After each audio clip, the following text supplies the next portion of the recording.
Good morning, everyone. And we just made it on the train, just in time. So it's lovely to be here today and to see some old acquaintances and some new faces in the audience. I've been down to this event a few times now, so getting used to how it goes. And obviously, I'm going to be like Mary and say, I've got to jump straight in here and get through my slides as quickly as I can. But just first of all, I would like to congratulate the Institute on all of the achievements that you have demonstrated in the last period of your strategy, and wish you well for your new strategy as well, just in case I forget at the end. Okay, so you'd asked me to talk about building collaborations between clinical and academia, and I suppose I'll just tell you what we're doing, and hopefully that'll be helpful. And so for anyone who's not already familiar with the R&D division of Public Health Agency, we are basically allocated the R&D fund for Northern Ireland in health and social care. And we fund across the whole spectrum of health and social care research in Northern Ireland. Now, I know it says there that we administered about 19.5 million in 2020-21. Our baseline budget's nowhere near that. Our baseline budget's around 12 million. We do a lot of work to try and augment that budget and bring in additional money to support research off the back of it. But we fund at the translational and applied end of the research spectrum.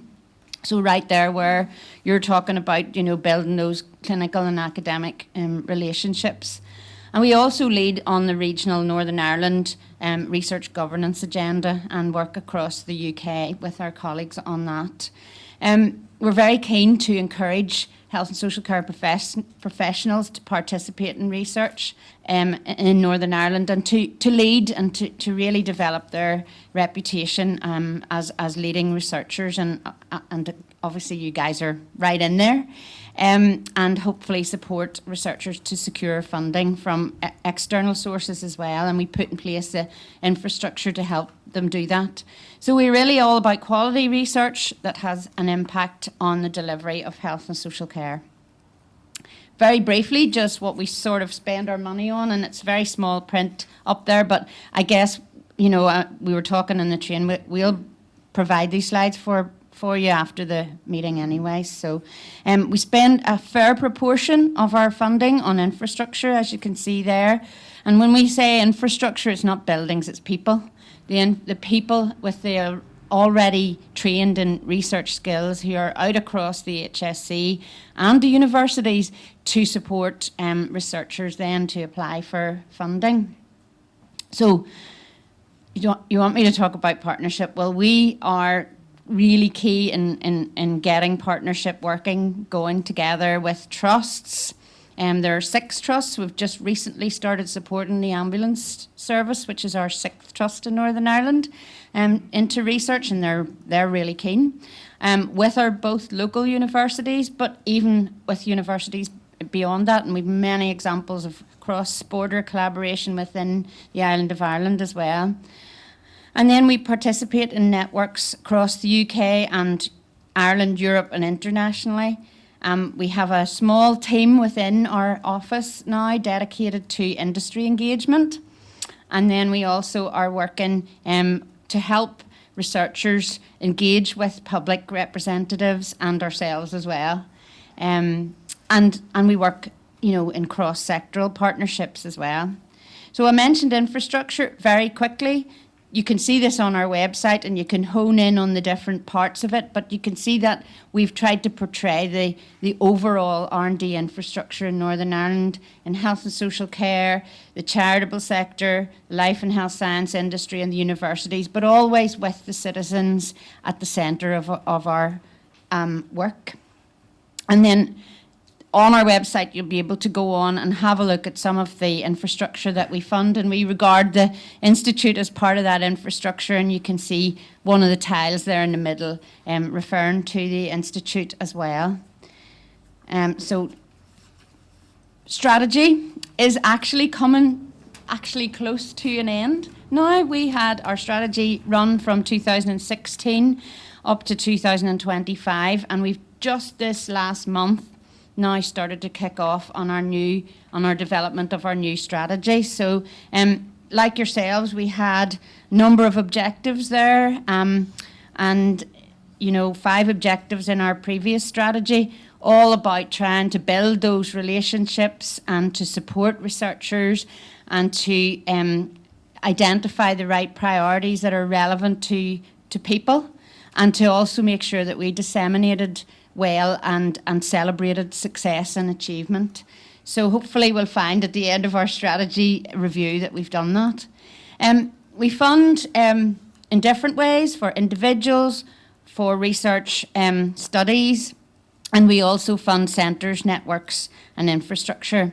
And something that we wanted to draw to your attention as a new scheme that we are funding, and probably very relevant to some of your early career researchers here, we wanted to support non-medical professions to apply for our fellowship scheme. So we designed the HSE Research and Development Bridging Scheme in partnership with NHS Northwest, who they have a short course mentoring students who are interested in applying for a PhD fellowship and across the professions that are that are not in medicine. So that's a great scheme, and I think there is a recipient of that funding potentially in the audience today. So yeah, that's just kind of a summary there of some of the funding in the centres that we provide. I won't go into detail on that. Want to tell you more about funding opportunities. So it's across a number of strands there that we've included. And again, what I've tried to do here is just draw out examples of where we've funded in your space in palliative care research as well. And again, probably some of the recipients are in the audience of these funding awards. But to draw attention here to our Building Capacity Awards, we've got the Bridging Scheme I mentioned, the doctoral fellowships, and also then our PPI and Research Small Grant Support Scheme.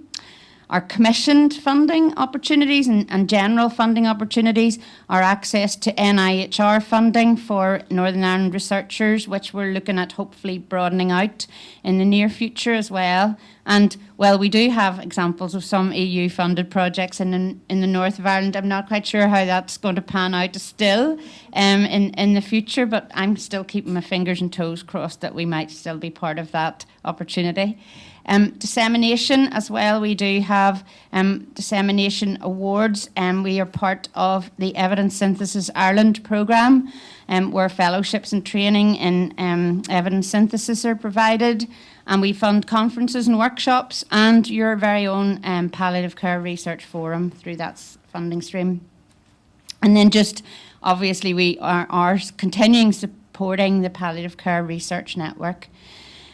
You mentioned PPI. We're very, very focused on engaging with patients and the public and involving them as partners in research, and we consider that extremely important. And we do that at a local level, at a national level, and you can see some lovely images here of some of the PPI activities we've been getting up to in the last few years.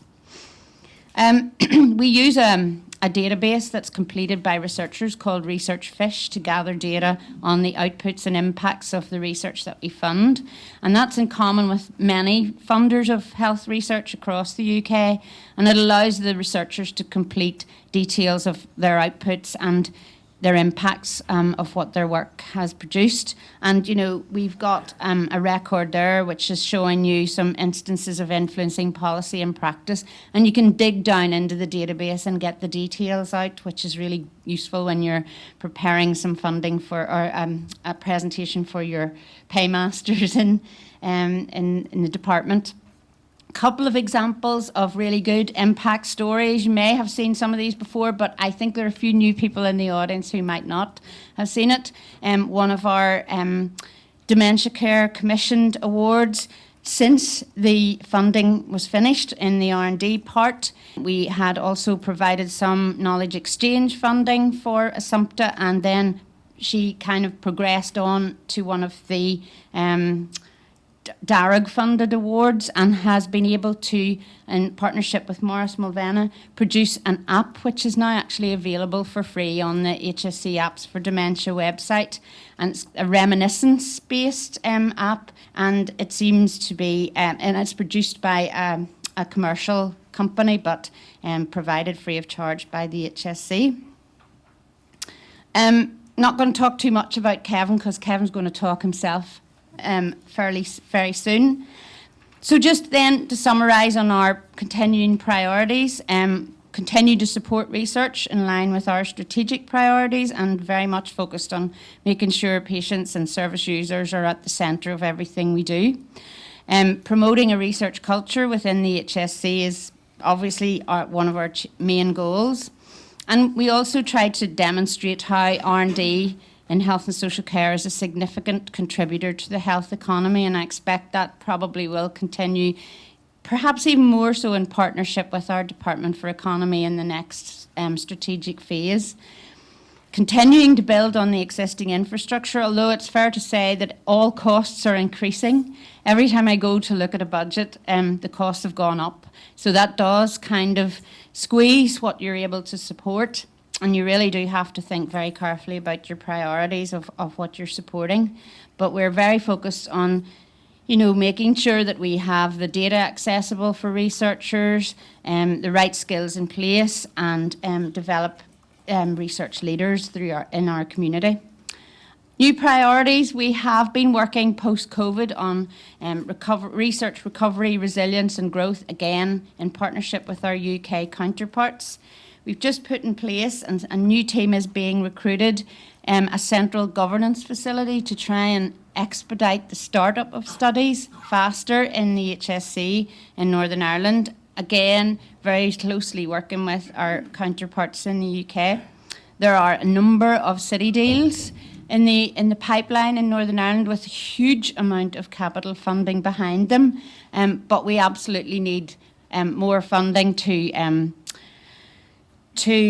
populate those buildings, because they're going to have buildings. And then I suppose just to mention that our innovation hub, Hirani, has been recently set up as well, so that engages with our industry engagement unit. And I've already mentioned our strategic review coming up. So I'm sorry if I took too long, but that was a bit of a whistle stop through all of our work, and that's our website.